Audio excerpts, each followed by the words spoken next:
بسم الله الرحمن الرحیم السلام علیکم ورحمۃ اللہ وبرکاتہ تقبل اللہ منا ومنکم صالح الاعمال۔ اللہ تعالی ہماری عید کی خوشیاں مبارک کرے اور تمام اہل اسلام کو عید کی خوشیاں مبارک ہوں۔ عید کے موقع کے اوپر ایک خوبصورت پیغام جو ہے یہ ہمیں لازمی دینا چاہیے اور تمام احباب کو اس پیغام کو فالو بھی کرنا چاہیے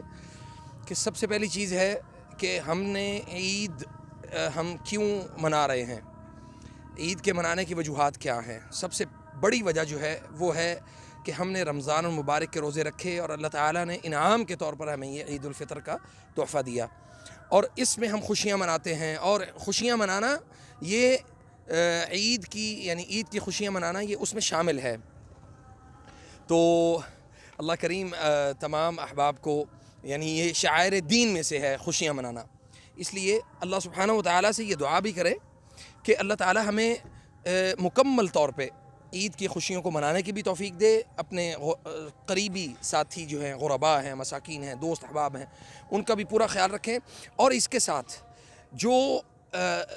تمسک بالدین ہے، اللہ تعالیٰ کے دین کے ساتھ، جو ہم رمضان میں جس کو ہم نے بہت پختگی سے پکڑ کے رکھا، ہم اس کو بھی مستقل طور پہ آئندہ آنے والے دنوں میں بھی اس کی جو عادات اللہ تعالیٰ نے ہمیں رمضان المبارک میں بنوائیں وہ ہماری مستقل رہیں۔ اور اس کے ساتھ ہی انشاءاللہ تعالیٰ میں آپ سب سے اجازت چاہوں گا، اور میری طرف سے تمام اہل اسلام کو دوبارہ عید مبارک، تقبل اللہ منا ومنکم صالح الاعمال۔